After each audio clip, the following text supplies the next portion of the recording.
कपड़ा नहीं है मात्र, वो एक छोटा सा मेरे दोस्त। लाखों की कुर्बानी ने इस तिरंगे को सींचा है।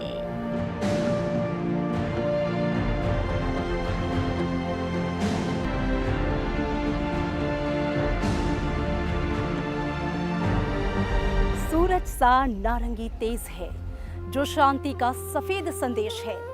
ये खुशियों की हरियाली है जो चक्रवर्ती चक्रधारी है। संसद टीवी की खास सीरीज में आज बात देश की आन बान और शान तिरंगे की, मां भारती की अमिट पहचान तिरंगे की, जय हो के उद्घोष के साथ आसमान का सीना चीर लहराते तिरंगे की। आज बात मेरे साथ कहानी तिरंगे की।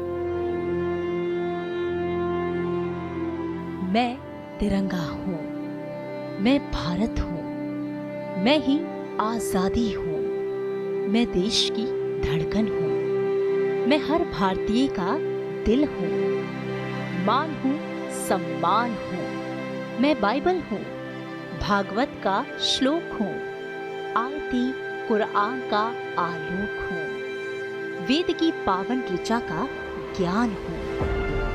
मैंने धर्म और कर्म की हर राह का मान बढ़ाया है, पूरे भारत को भारतीयता की सूत्र में पिरोया है।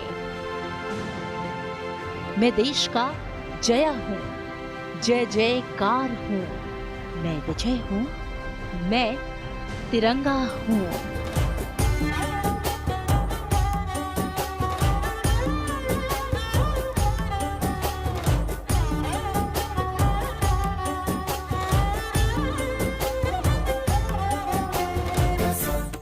आज हर घर में तिरंगा है, देश के हर दिल में तिरंगा है, रग रग में तिरंगा है।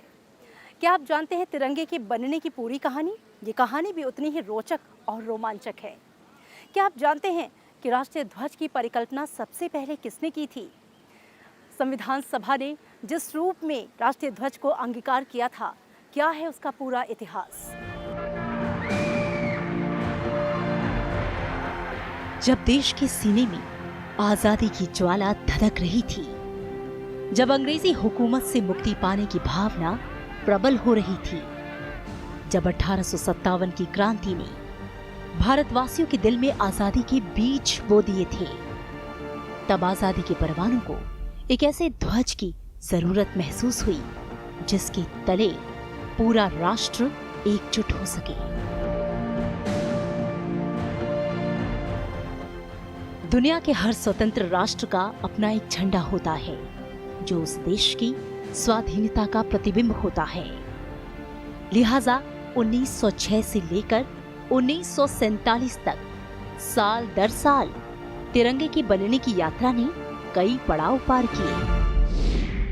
भारत का पहला राष्ट्रीय ध्वज 7 अगस्त 1906 को पारसी बागान चौक कलकत्ता में फहराया गया था। इस झंडे को लाल, पीले और हरे रंग की क्षैतिज पट्टियों से बनाया गया था। झंडे पर बंगाली में बोंडे मातरम लिखा था। स्वतंत्रता सेनानी सुरेंद्र नाथ बनर्जी ने 101 पटाखों की सलामी देकर देश के पहले झंडे को फहराया था।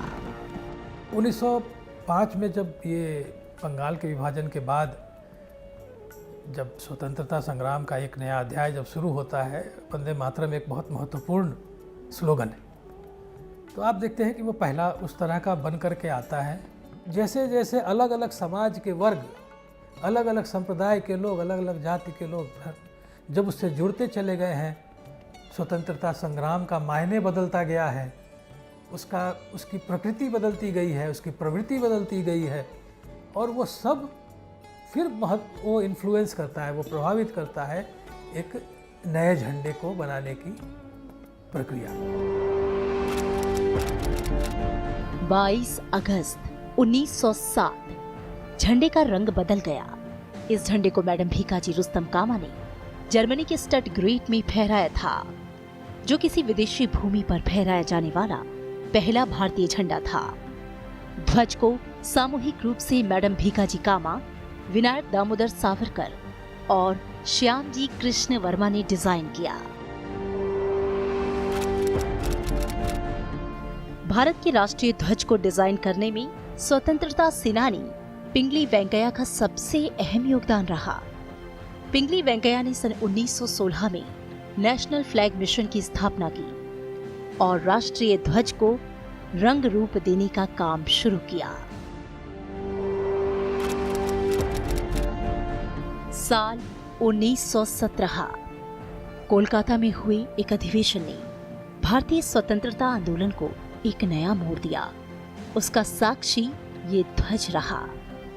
डॉक्टर एनी बेसेंट और लोकमान्य बाल गंगाधर तिलक ने होम रूल लीग के दौरान तीसरा ध्वज फहराया, जिसमें 5 लाल और 4 हरी क्षैतिज पट्टियां और सप्तऋषि के अभिविन्यास में इस पर बने 7 सितारे थे।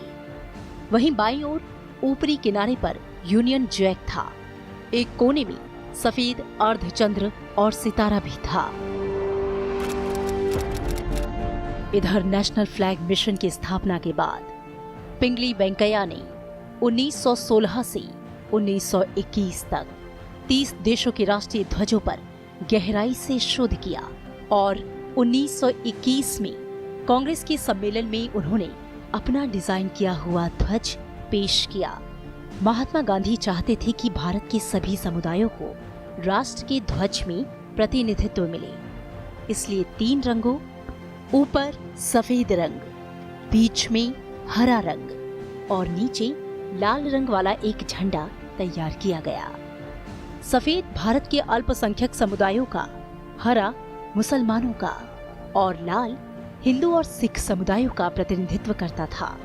इसमें राष्ट्र की प्रगति का संकेत देने के लिए एक चलता हुआ चरखा भी रखा गया। कांग्रेस कमेटी ने इसे अपने आधिकारिक ध्वज के रूप में स्वीकार तो नहीं किया, लेकिन भारत के स्वतंत्रता संग्राम में इसे राष्ट्रवाद के प्रतीक के रूप में व्यापक रूप से इस्तेमाल किया गया। 2 अप्रैल 1931 कुछ लोग झंडे की सांप्रदायिक व्याख्या से खुश नहीं थे, लिहाजा एक नए झंडे को डिजाइन किया गया।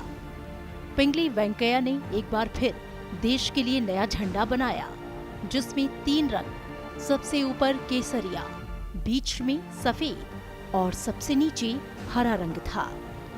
झंडे के केंद्र में चरखे को रखा गया, जो नीले रंग का था। ये झंडा 1931 में कांग्रेस कमेटी की बैठक में पारित हो गया और आधिकारिक ध्वज के रूप में स्वीकार कर लिया गया। हालांकि स्वतंत्र भारत का राष्ट्रीय ध्वज आना अभी बाकी था। जब तिरंगा हाथ में ले पग निरंतर बढ़े, जब तिरंगा हाथ में ले दुश्मन से हम लड़े। ये विश्व का सबसे बड़ा जनतंत्र है।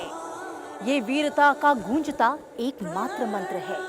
ये वंदना है हमारी, ये माँ भारती का मान है। ये तिरंगा कुछ और नहीं, पूरे विश्व में सत्यमेव जयते का गान है।